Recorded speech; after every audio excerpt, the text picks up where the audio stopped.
SM Store, amanah dalam muamalah.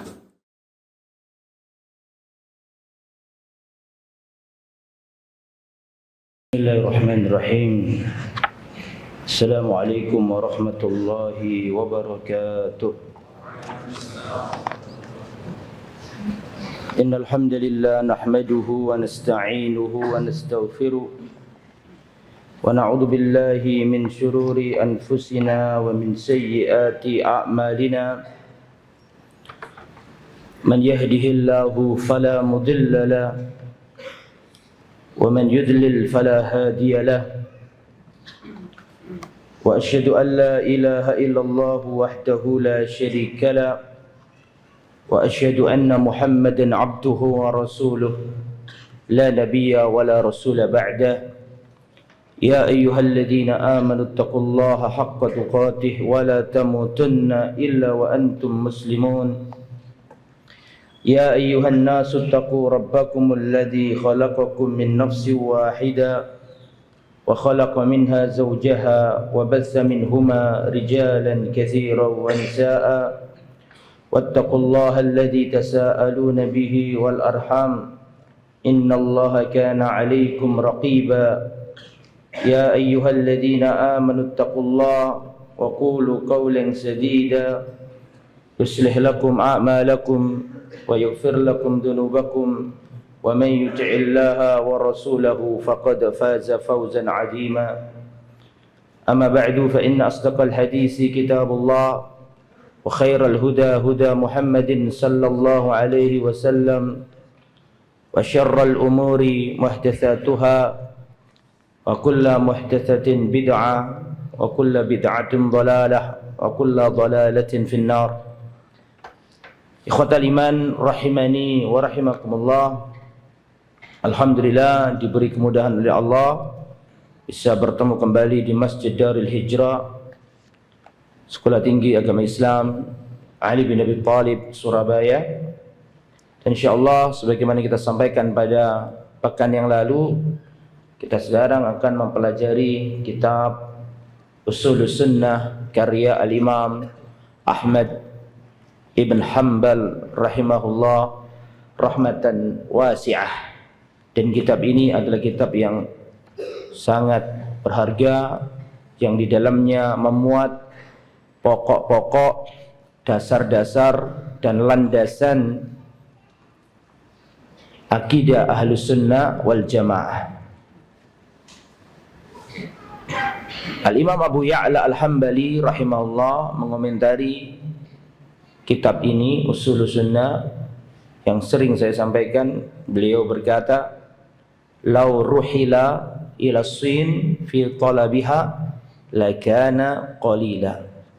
Sekiranya diadakan perjalanan dari negeri Arab sampai ke Cina untuk mencari kitab ini, kitab Ushulus Sunnah, lakana qalila, tentu itu masih terlalu sedikit, masih terlalu murah harganya, saking mahalnya kitab ini.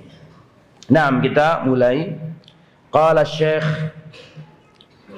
Al-Imam Abdul Mudhaffar Abdul Malik Ibn Ali Ibn Muhammad Al-Hamdani, haddatsana Syekh Abu Abdullah Yahya Ibn Abil Hasan Ibn Al-Banna qala akhbarana walidi Abu Ali Al-Hasan Ibn Ahmad Ibn Abdullah Ibn Al-Banna qal akhbarana Abul Husain Ali ibn Muhammad bin Abdullah bin Bishran Al-Mu'addal qala akhbarana Uthman bin Ahmad ibn Sammak qal haddatsana Abu Muhammad Al-Hasan ibn Abdul Wahhab ibn Abil Anbar qira'atan alaihi min kitabihi fi syahr Rabi'il Awal min sana 93 wa 200 qal haddatsana Abu Ja'far Muhammad bin Sulaiman Al-Minqari Al-Basri bitinisa qal haddatsani Abdus ibn Malik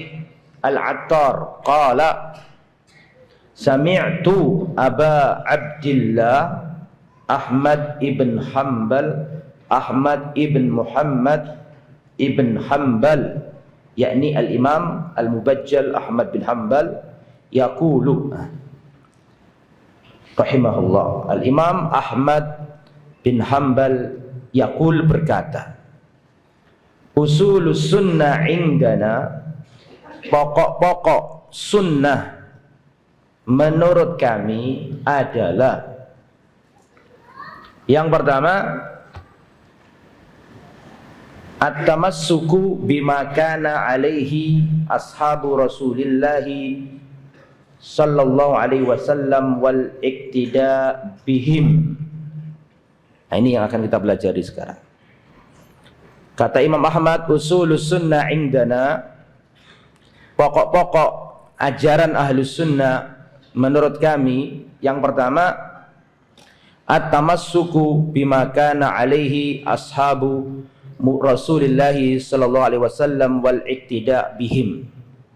Yang pertama adalah berpegang teguh dengan manhaj sahabat Rasulullah sallallahu alaihi wasallam dan al-iktida'u bihim, meneladani mereka.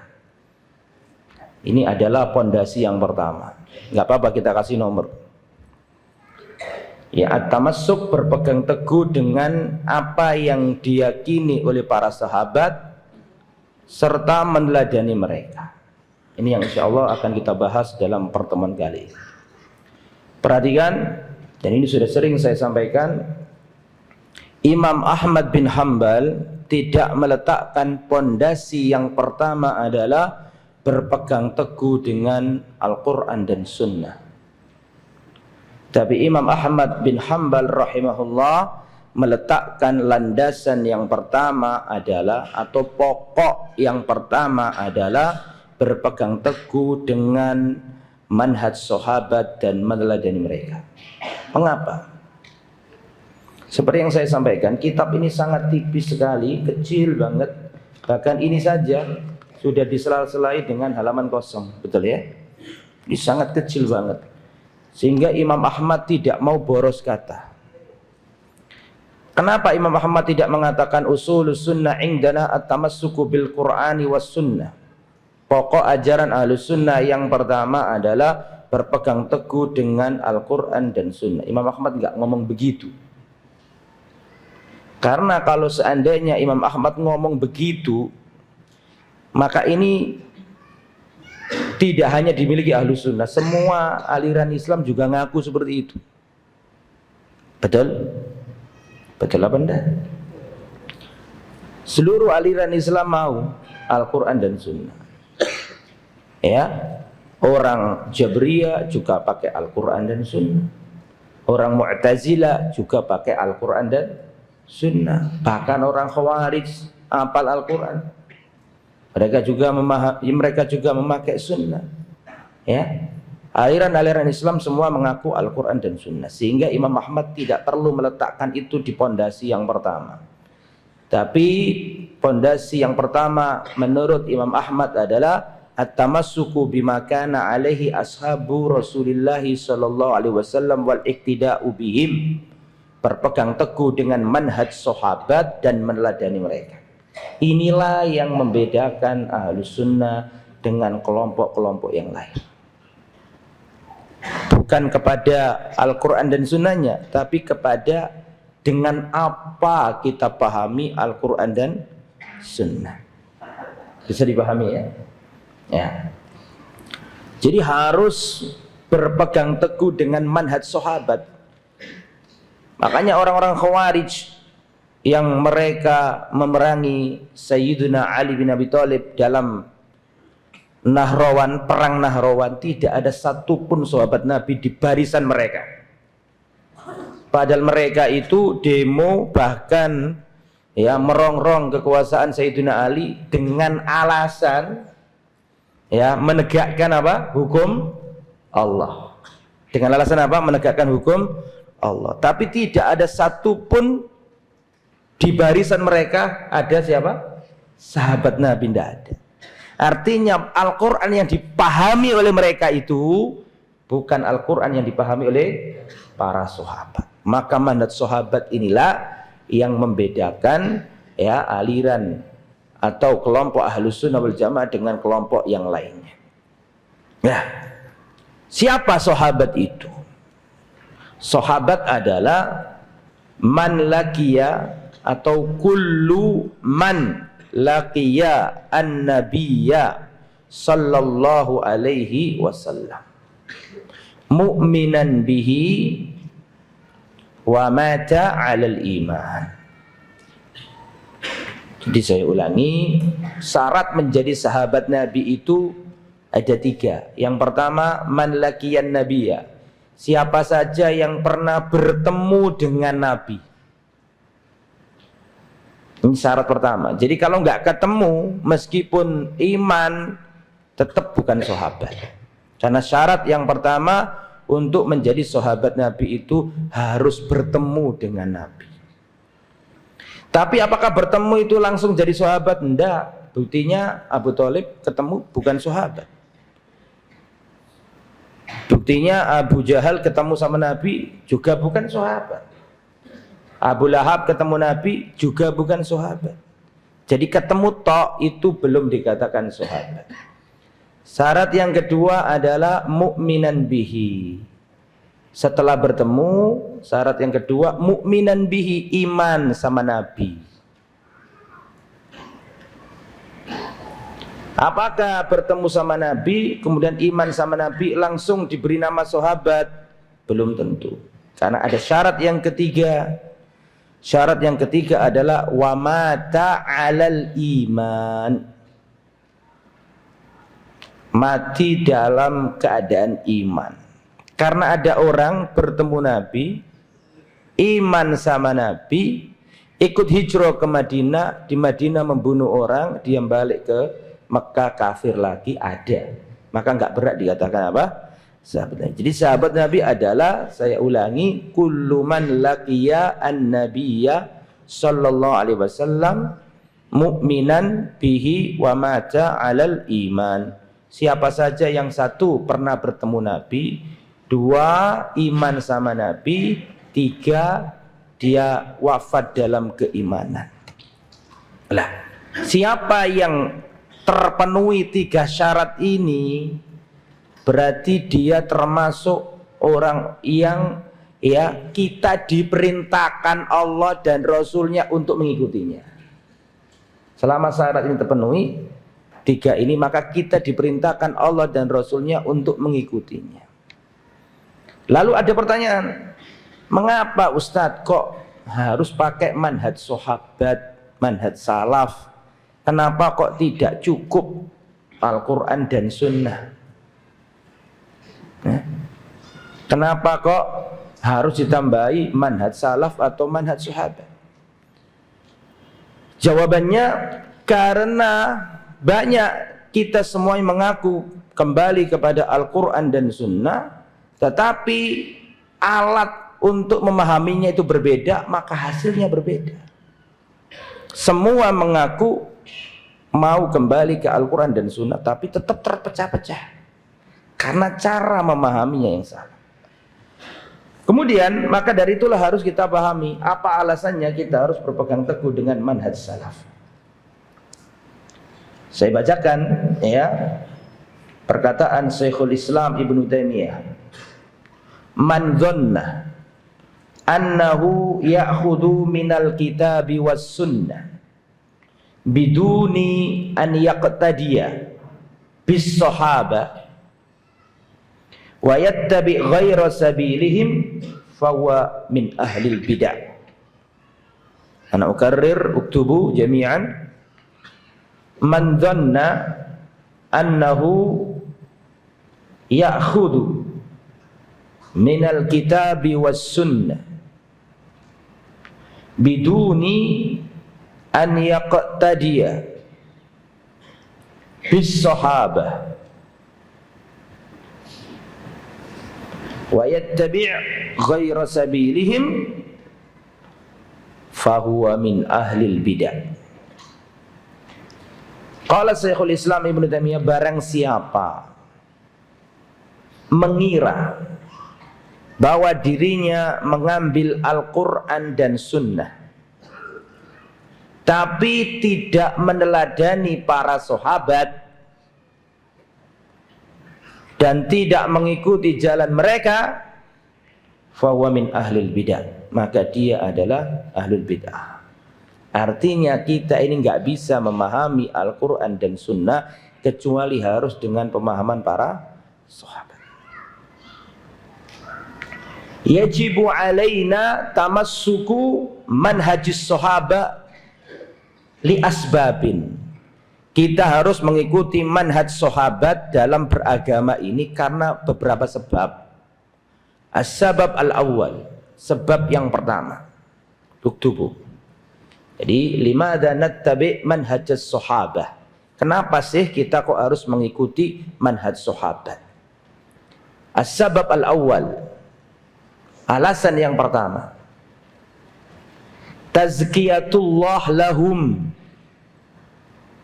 Rekomendasi Allah langsung untuk para sahabat. Atau dengan kata lain, para sahabat mendapatkan rekomendasi dari Allah untuk diikuti.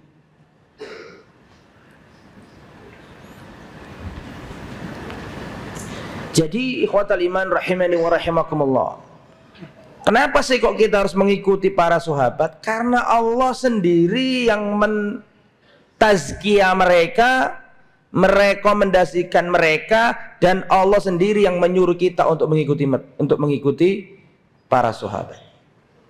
Mana dalilnya bahwa Allah merekomendasikan para sahabat untuk diikuti? Dalilnya adalah surat At-Taubah ayat 100. At-Taubah ayat 100. Qala ta'ala was-sabiqunal awwalun minal muhajirin wal ansar walladzina ittaba'uuhum bi ihsan radhiyallahu anhum wa radu'an. Dan orang-orang yang pertama kali, yang awal-awal masuk Islam, minal muhajirin, dari golongan muhajirin, wal ansar, dan dari golongan ansar, walladzina ittaba'uuhum bi ihsan, serta orang-orang yang mengikuti mereka dengan baik. Siapa mereka ini? Muhajirin wal ansar. Kata Allah radhiyallahu anhum, Allah ridho kepada mereka. Jadi saya ulangi, konsentrasi, letakkan penanya. Allah mengatakan was-sabiqunal awwalun minal muhajirin wal ansar, dan orang-orang yang terdahulu, yang awal-awal masuk Islam, dari kalangan muhajirin dan dari kalangan ansar, dan orang-orang yang mengikuti mereka dengan baik. Kata Allah radhiyallahu anhum, Allah ridho kepada mereka. Di sini berarti Allah meridhoi muhajirin dan ansar. Ittafaqna? Setuju? Tidak cukup ridho dengan muhajirin dan ansar, tapi Allah juga ridho dengan orang-orang yang mengikuti muhajirin dan ansar. Setelah itu Allah lanjutkan radhiyallahu anhum, Allah ridho kepada mereka. Atau dengan kesimpulan lain, menurut surat At-Taubah ayat 100 ini, golongan yang diridhoi Allah ada 3. Saya ulangi, menurut surat At-Taubah ayat 100 ini, golongan yang diridhoi Allah ada berapa? 3. Yang pertama muhajirin. Kita nih yang hidup zaman sekarang sudah nggak bisa masuk zamannya muhajirin, sudah selesai masanya. Yang nomor 2 wal ansar. Kita sudah nggak bisa masuk ke golongan ansar seperti Sa'ad bin Mu'ad, Sa'ad bin Ubadah, Mu'ad bin Jabal. Sudah selesai masanya, kita nggak masuk. Nah, di antara 3 macam golongan yang diridhai Allah dalam surat At-Taubah ayat 100 tadi, yang pertama nggak mungkin, yang kedua nggak mungkin, kita dikasih Allah jatah yang nomor 3. Apa yang nomor 3 tadi? Walladzina taba'uhum, dan orang-orang yang mengikuti mereka. Siapa mereka di sini? Para sahabat muhajirin dan ansar. Nah, ini menunjukkan akhbarallahu fi hadhil ayat annahu radiya 'anis sahaba wa radiya 'anil ladzina yattabi'una manhajas sahaba. Dalam ayat ini Allah mengabarkan bahwa Allah ridho dengan para sahabat dan Allah pun ridho dengan orang-orang yang mengikuti para sahabat. Jadi kalau ingin diridhoi Allah ya harus ikut sahabat. Ikut apanya? Ikut cara beragamanya. Ikut apanya? Ikut akhlaknya. Ikut apanya? Akidahnya. Ikut apanya? Ikut budi pekertinya. Nah, itu alasan pertama. Karena Allah sendiri menyuruh kita untuk mengikuti sahabat. Ini tazkiyah langsung dari pemilik langit dan bumi supaya kita mengikuti para sahabat. Yang kedua, mengapa kok kita harus mengikuti sahabat? Alasan yang nomor dua, li'annahum khairul ummah. Karena mereka adalah umat terbaik. Karena mereka adalah umat terbaik yang Allah turunkan dari langit ayat khusus untuk memuji para sahabat. Yaitu surat Ali Imran ayat 110. Allah katakan, kuntum khaira ummatin ukhrijat linnas. Kuntum, kalian adalah sebaik-baik umat yang dikeluarkan untuk umat manusia. Kalian adalah sebaik-baik umat yang dikeluarkan untuk manusia. Perhatikan saya, Allah tidak menggunakan kata kunta khaira ummah. Kamu Muhammad sebaik-baik umat. Enggak. Nabi menggunakan lafaz jama. Kuntum, kalian. Saya mau tanya, ayat ini kan turun ke Nabi, betul? Ayat ini turun ke Nabi. Kemudian Allah katakan kalian adalah umat terbaik. Lah, kalian yang dimaksud di ayat ini, yang hadir di zaman itu ketika turun ayat ini siapa? Rasul dan para sahabat. Yang lainnya belum lahir. Betul apa enggak? Dakhalat as-sahaba fi hadhil ayat dukhulan awwaliyan. Para sahabat masuk ayat ini duluan sebelum umat Islam yang lainnya. Bahkan tabi'in belum lahir. Mengenai surat Ali Imran ayat 110 tadi, kuntum khaira ummatin ukhrijat linnas, kalian adalah umat terbaik yang Allah keluarkan untuk manusia. Apa tafsir para ulama? Al-Imam At-Tabari berkata nih, maksudnya siapa? Kalian adalah umat terbaik. Kata Imam At-Tabari dalam kitabnya, beliau menukil ucapannya Abdullah bin Abbas. Abdullah bin Abbas adalah di antara manusia yang paling punya otoritas dalam menjelaskan apa? Al-Quran. Karena beliau julukannya mufassir Al-Quran. Apa kata Abdullah bin Abbas? Kata bin Abbas, kalian umat terbaik yang dikeluarkan untuk manusia. Mereka adalah humul ladzina hajaru ma'an Nabi sallallahu alaihi wasallam. Mereka yang setia ikut hijrah bersama Rasulullah sallallahu alaihi wasallam. Umat terbaik, tidak ada umat terbaik semenjak Allah ciptakan Nabi Adam sampai Nabi Muhammad akhir zaman nanti nih, tidak ada umat yang bisa mengalahkan umat para sahabat Nabi, tidak ada. Qala Umar ibn Khattab, Umar bin Khattab berkata, "Lau sya'allahu laqala antum." Kalau Allah mau, Allah bisa saja ngomong antum khaira ummah. Tapi Allah enggak pakai kata antum. Tapi pakai bahasa apa tadi? Kuntum. Apa bedanya? Walakin qala kuntum. Kata Umar bin Khattab, Allah tidak berkata antum, tapi Allah berkata kuntum. Ya, yakni fi khasatin min ashabi Rasulillah sallallahu alaihi wasallam. Khusus untuk umatnya, khusus untuk para sahabat Nabi. Wa man sana'a mithla sani'ihim, dan siapa saja yang berbuat seperti sahabat Nabi. Itu syaratnya menjadi khaira ummah. Kemudian yang nomor 3, saya kumpulkan ada 16 alasan. Yang nomor 3, tazkiyatun nabi lahum. Mengapa kok kita harus mengikuti para sahabat? Karena para sahabat mendapat rekomendasi dari Nabi untuk diikuti. Nabi yang nyuruh kita ini untuk mengikuti sahabat. Di antara dalil yang terkenal ada perkataan Rasulullah sallallahu alaihi wasallam, khairun nasi qarni. Sebaik-baik manusia adalah generasiku. Tsumma alladziina yalunahum, kemudian generasi setelahnya. Tsumma alladziina yalunahum, kemudian setelahnya. Disebutkan 3, qarni, kemudian setelahnya 3. Kata Imam Nawawi, kok disebutkan 3 ini siapa aja? Kata Imam Nawawi, anna qarnahu sallallahu alaihi wasallam yakni as-sahabah. Yang dimaksud qarni, generasiku, maksudnya di situ adalah para sahabat. Wasani at-tabi'un, yang nomor 2 adalah para tabi'in. Yang nomor 3 tabi'uhum, yaitu tabi'ut tabi'in. Sebagaimana dicantumkan Imam Nawawi dalam kitab Syarah An-Nawawi. Alasan yang nomor 4, limadha nattabi wa natamassak bimanhajis sahabah. Mengapa kita mengikuti dan berpegang teguh dengan manhaj sahabat? Alasan yang nomor 4, hadza muhim jiddan, intabihu. Raqam rabi', li'anna tamassuk bimanhajis sahabah min alamati al-firqatin najiyah.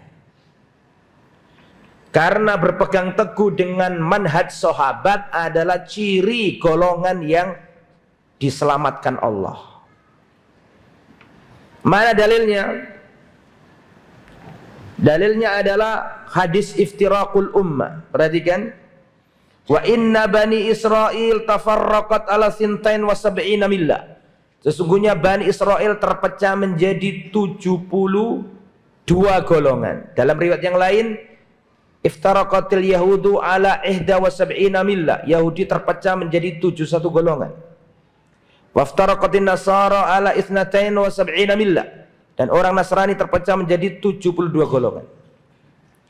Wa taftariku ummati ala 73 millah, dan umatku, kata Nabi, akan terpecah menjadi 73 golongan. Wa sataftariqu ummati ala 73 millah, kata Nabi, umatku akan terpecah menjadi 73 golongan. Kulluhum finnar, semuanya masuk neraka. Illa millah wahidah, kecuali satu saja golongan yang selamat. Qalu, para sahabat menjawab, man hiya ya Rasulullah, siapakah golongan satu yang selamat itu? Dari 73, kata Nabi, semuanya akan masuk neraka, tapi satu tok yang selamat. Ditanya sama sahabat, siapa golongan satu yang selamat itu ya Rasulullah? Rasulullah menjawab, ma'ana alaihi wa ashabi, yang berpegang di atas jalanku dan jalan para sahabatku. Nah, jadi mengapa sih kok kita harus mengikuti sahabat Nabi? Ya karena mengikuti sahabat Nabi itu ciri kelompok yang satu tok yang selamat itu. Ya, rawahu Tirmidzi, hadis riwayat Imam Tirmidzi. Yang nomor 5, mengapa kita harus mengikuti para sahabat? Li'anna ittiba'a sunnatihim minal wasiyyan nabawiyah inda hudusi al-furqa wal ikhtilaf. Perlu diulangi? Ya. Li'anna at-tamassuk bisunnatihim atau ittiba bisunnatihim minal wasaya an-nabawiyah inda hudusi at-tafarruq wal ikhtilaf. Jadi nomor 5, mengapa kok kita harus mengikuti para sahabat? Karena mengikuti sunnah sahabat atau berpegang teguh dengan manhaj sahabat adalah wasiat Rasul ketika terjadi perpecahan. Karena berpegang teguh dengan manhaj sahabat adalah wasiat kenabian atau bahkan ya wasiat terakhir kenabian ketika terjadi apa? Perpecahan. Dalilnya mana? Anil Irbad ibn Sariyah, dari sahabat Nabi Irbad bin Sariyah. Wa adhana Rasulullah sallallahu alaihi wasallam mau'idatan balighatan. Pernah Rasulullah menasihati kami dengan nasihat yang sangat mendalam. Wajilat minhal qulub, hati-hati kami bergetar. Wa darafat minhal uyun, dan mata-mata kami bercucuran air mata.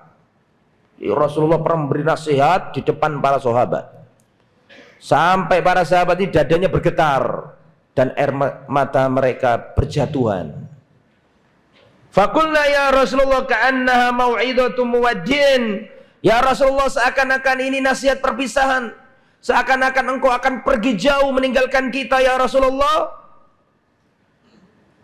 Maka berikan kepada kami wasiatmu ya Rasulullah. Fa'ausina, tolong wasiati kami ya Rasulullah. Ini termasuk wasiat terakhir Nabi ini. Fa'ausina, berikan wasiatmu kepada kami ya Rasulullah. Maka Rasulullah memberi wasiat. Perhatikan, apa wasiatnya Nabi? Usikum bitaqwallah azza wa jalla was-sam'i wat-ta'a. Aku wasiatkan kepada kalian yang pertama, bertakwa kepada Allah. Wasiat yang kedua, was-sam'i wat-ta'a, mendengar dan taat kepada pemimpin kaum muslimin. Wa in ta'ammara 'alaikum 'abdun habasyi, meskipun kamu dipimpin budak sahaya, hamba saya dari negeri Habasyah. Budak menurut fikih ya tidak bisa jadi apa? Tidak bisa jadi apa? Pemimpin. Tidak bisa dan tidak boleh jadi pemimpin. Karena budak itu la yamlik nafsahu. Budak itu tidak bisa memiliki dirinya sendiri. Bagaimana dia memiliki orang lain, mimpin orang lain? Wong dirinya sendiri aja dia nggak punya hak. Paham? Nggak punya kepemilikan untuk dirinya sendiri. Dia milik majikannya. Tapi kalau sudah jadi, maka harus dengar dan taat. Nah, kemudian ini yang perlu digarisbawahi yang terakhir nih, perhatikan. Fa innahu man ya'ish minkum ba'di fasayara ikhtilafan katsira. Di antara wasiatnya Nabi adalah nanti ya, barang siapa yang hidup setelah aku mati nanti, dia akan melihat perpecahan yang sangat banyak. Dia akan melihat perselisihan yang sangat banyak. Jadi Nabi itu sebelum wafat mengabarkan atau menjelang wafat mengabarkan bahwa nanti akan ada penyakit menimpa umat ini. Dan penyakit yang menimpa umat ini adalah terjadi banyak perpecahan. Itu sudah dikabarkan. Nah, Nabi mengabarkan ada penyakit. Tapi setelah itu Nabi langsung mengabarkan obatnya langsung. Ya, kita ini seneng ngapalkan penyakitnya. Gimana lagi wong kata Nabi ya, kita ini terpecah belah kok. Kan Nabi sendiri yang ngomong. Gimana lagi? Diapal terus penyakitnya ini. Terus pecah.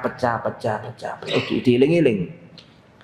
Pokoknya Nabi mengabarkan ada penyakit menimpa umat ini. Padahal di situ ada obatnya juga disebutkan. Obatnya nggak dihafalkan. Soalnya pahit obatnya ini. Tidak ada yang mau minum obat pahit ini. Apa kata Nabi? Faman ya'is minkum ba'di fasayara ikhtilafan katsira. Barang siapa hidup setelah aku mati nanti, dia akan melihat perselisihan yang sangat banyak.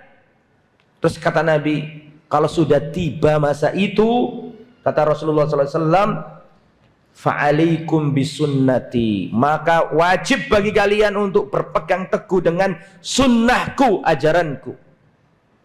Wa sunnatil khulafa'ir rasyidin al-mahdiyin, dan wajib kalian pegang teguhi sunnah para sahabatku khulafa'ur rasyidin. Jadi kalau sudah tiba masa itu, masa umat ini ngaku bener, umat banyak, semua terpecah belah. Kalau sudah tiba masa itu, kata Nabi, pegang teguhlah ajaranku dan ajaran para sahabatku khulafa'ur rasyidin. Terus kata Nabi, "Adzu 'alaiha bin nawajid." Gigitlah ia dengan gigi gerahammu. Gigitlah iya. Nabi tidak mengatakan gigitlah keduanya. Padahal disebutkan ada dua sunnah di situ. Sunnah Rasul wa sunnah sahabat khulafaur rasyidin. Berarti ada berapa sunnah disebut tadi? Ada dua sunnah disebut. Tapi Nabi mengatakan adzu 'alaiha, gigitlah iya. Satu toh. Nabi enggak mengatakan gigitlah keduanya. Kenapa Rasul mengatakan adzu 'alaiha, gigitlah iya, satu toh? Kata para ulama, li'anna manhajas sahaba, li'anna manhajar rasul wa manhajas sahaba, sunnatar rasul wa sunnatas sahaba syai'un wahid.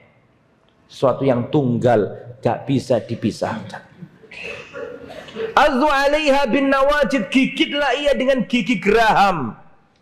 Kenapa Nabi tidak mengatakan gigitlah ia dengan gigi taringmu, gigitlah ia dengan gigi serimu, gigi kelincimu? Enggak. Tapi gigi apa? Gigitlah ia dengan gigi gerahammu. Gigi geraham itu gigi yang paling gede dan gigi yang paling kuat cokotannya. Kalau nggak percaya tanya dokter gigi ya. Gigi geraham adalah gigi yang paling kuat cokotannya, dan Nabi menyuruh itu. Nah terus, wa iyyakum wa muhdatsatil umur, dan hati-hati jangan kalian melakukan perkara-perkara yang baru dalam agama.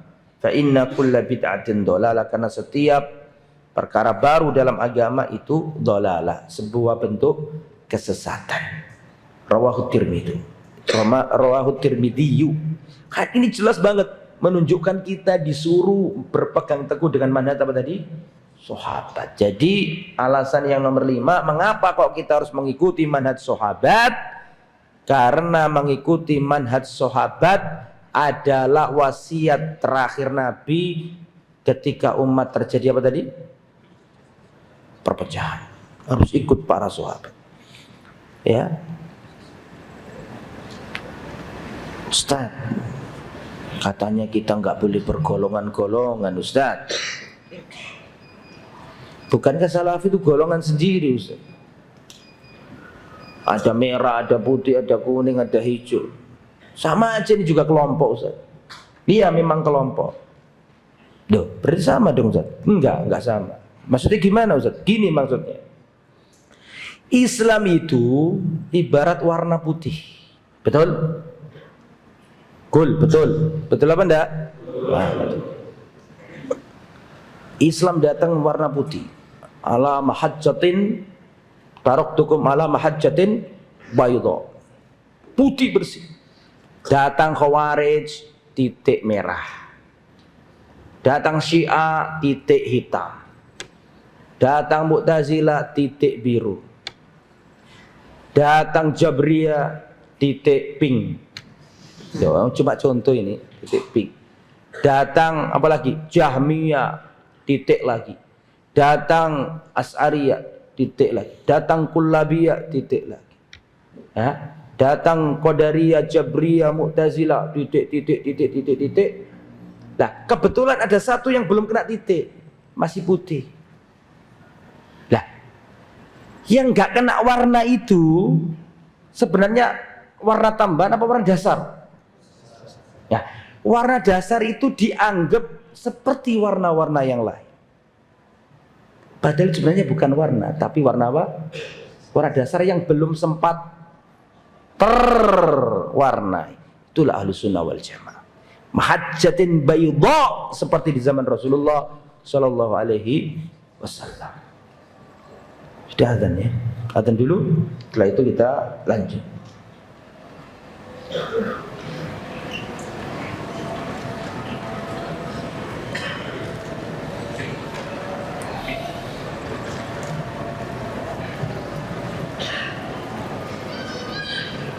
Bismillah.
Nah, nomor berapa terakhir tadi?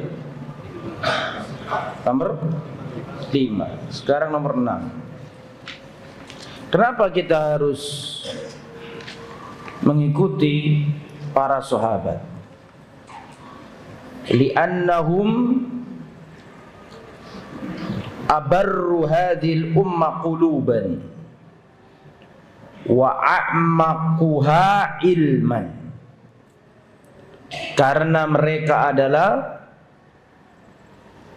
manusia yang paling bersih hatinya dan paling dalam ilmunya. Hum abarru hadhil umma quluban wa a'maquha ilman.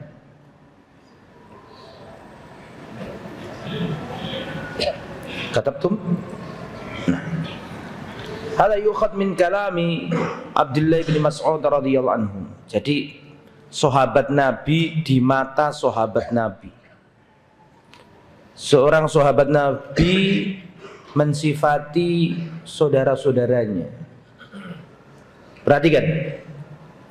Abdullah bin Mas'ud berkata, "Man kana mustanna falyastanna biman qad mata." Pada waktu itu para sahabat banyak yang wafat. Abdullah bin Mas'ud di depan para tabi'in, murid-muridnya berkata, "Man kana minkum mustanna falyastanna biman qad mata." Barang siapa di antara kalian ingin mencari suri toladan, carilah suri toladan itu dari orang-orang yang sudah mati. Fa innal hayya la tu'manu alaihi fitnah. Karena orang yang masih hidup belum aman dari fitnah. Jadi kalau ngefans sama orang, ngidolakan orang, jangan yang masih hidup. Nunggu kalau orang yang sudah mati saja. Li'annal fitnah la li'annal hayya la tu'manu alil fitnah. Orang itu selama masih hidup belum aman dari fitnah. Siapa maksudnya? Kata Abdullah bin Mas'ud, ulaika ashabu Muhammadin sallallahu alaihi wasallam. Mereka adalah para sahabat Nabi Muhammad sallallahu alaihi wasallam.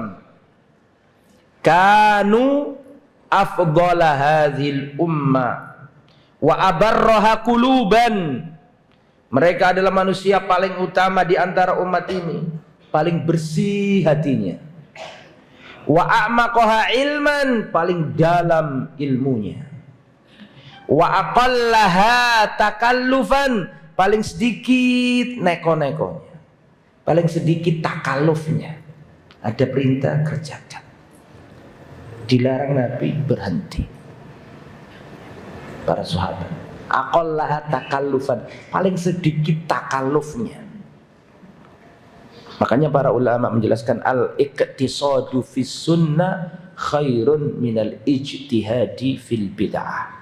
Sederhana, pas, sedang-sedang, tapi sesuai sunnah lebih baik daripada banyak tapi, atau semangat ijtihad tapi dalam kebid'ahan.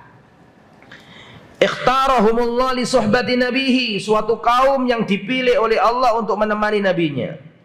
Fa'rifu lahum fadlahum, ketahuilah oleh kalian keutamaan para sahabat. Wattabi'uhum fi atharihim, dan ikutilah jejak-jejak bekas-bekas peninggalan mereka. Wa tamassaku bimastata'tum minal azar, dan pegang teguhlah semampumu dan sekuat tenagamu, yaitu akhlakihim wa siyarihim, akhlak-akhlaknya para sahabat dan perjalanan hidup para sahabat. Fa innahum kanu 'alal hadil mustaqim, karena sungguhnya para sahabat di atas jalan yang lurus. Abdullah bin Mas'ud juga pernah berkata, Innallaha nadhara ila qulubil ibad, innallaha nadhara fi qulubil ibad. Sesungguhnya Allah melihat hati-hatinya manusia ini. Fawajada qalba Muhammadin khaira qulubil ibad, maka Allah menjumpai hatinya Nabi Muhammad itu hati yang paling bersih di jagat raya ini, maka Allah pilih menjadi rasul. Summa nadarallahu fi qulubil ibad ba'da qalbi Muhammadin sallallahu alaihi wasallam. Kemudian Allah melihat hati-hatinya manusia di jagat raya ini sesudah hatinya Rasulullah. Fawajada quluba ashabi Rasulillah khaira qulubil ibad, maka Allah menjumpai hatinya para sahabat adalah hati yang paling bersih di muka bumi. Maka Allah pilih mereka untuk berjuang bersama Rasulullah SAW. Bagaimana dalam perang Badr, perang Uhud, di saat-saat sulit mereka bersama Rasulullah SAW. Perang Badr itu sudah terlanjur kaum muslimin keluar dari Madinah.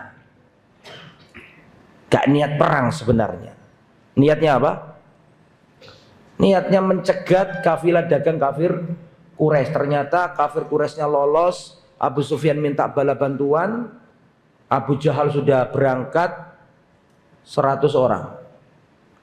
Ya, meskipun Abu Sufyan akhirnya berhasil lolos, tapi sudah terlanjur berangkat pasukannya Abu Jahal. Abu Jahal tidak mau narik, nggak mau kembali ke Mekah.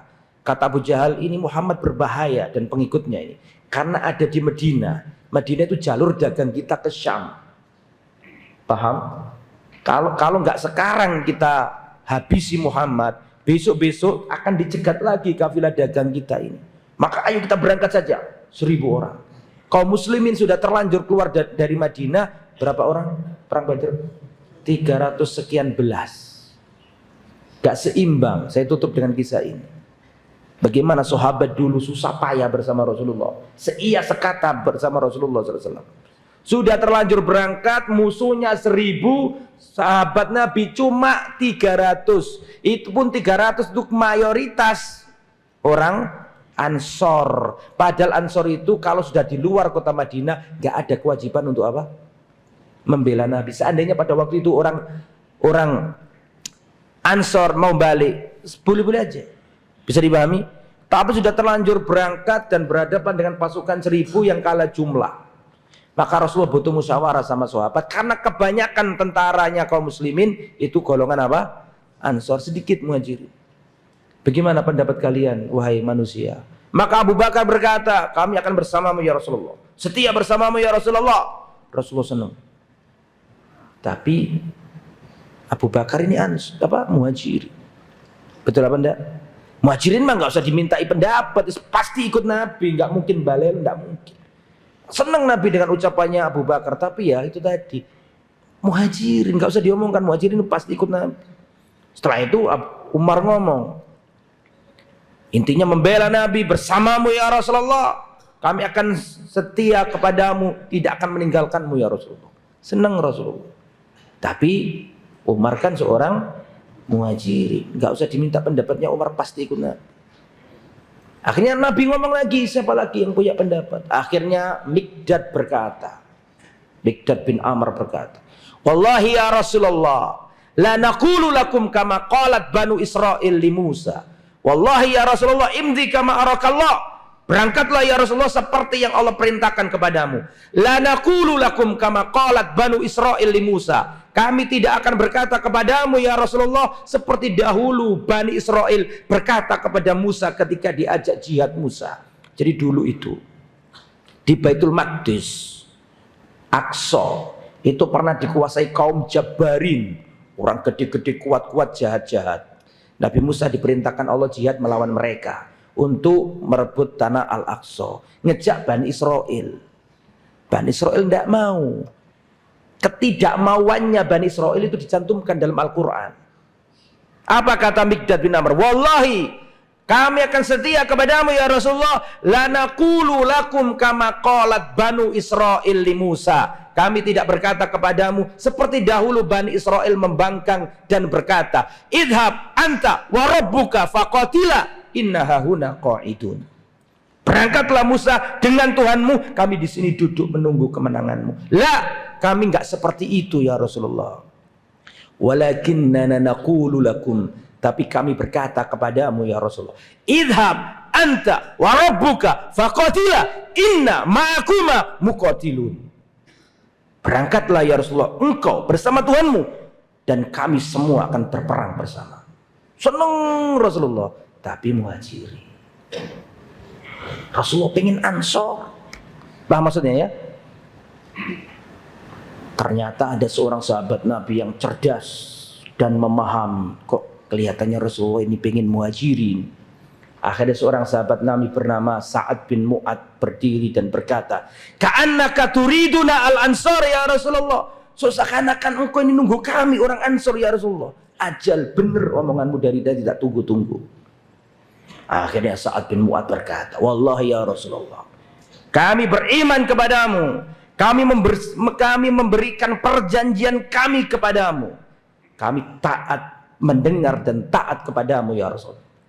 Tidak ada satupun orang Ansor yang tertinggal dalam perang ini. 300 ini akan ikut bersamamu ya Rasulullah. Ambil harta kami sesuka hatimu ya Rasulullah. Harta kami yang kau ambil lebih kami cintai daripada harta yang kau tinggalkan untuk kami. Putus silaturahim siapa saja yang engkau kehendaki. Sambung silaturahim siapa saja yang engkau kehendaki. Kami tetap bersamamu ya Rasulullah. Bahkan sampai seandainya di depanmu ada samudra dan engkau menyeberanginya, tidak ada satupun orang Ansor yang tertinggal. Itu para sahabat. setia bersama Rasulullah SAW. Makanya kita nggak boleh meremehkan para sahabat Nabi. Ini alasannya nomor berapa? 6. Padahal ini tadi siang saya kumpulkan ada 16. Masih berapa ini? 6. Mungkin akan kita jelaskan lagi pada pertemuan yang akan datang. Semoga apa yang disampaikan bermanfaat. Ya, antum siapkan pulpennya. Semoga nanti selesainya ini menjadi bisa saya rangkum dan bisa di-share semua nanti sampai terakhir. Tapi harus nyicil ngasih taklim. Ya, banyak sih syarah kalau antum ada yang panjang, ada yang pendek, macam-macam. Tapi ini insya Allah cukup. Tinggal antum harus mutaba'ah, mentaklik, ya, supaya memahami perkataan Imam Ahmad bin Hanbal. Semoga apa yang disampaikan bermanfaat. Subhanakallahumma wa bihamdika asyhadu an la ilaha illa anta astaghfiruka wa atubu ilaik. Assalamualaikum warahmatullahi wabarakatuh.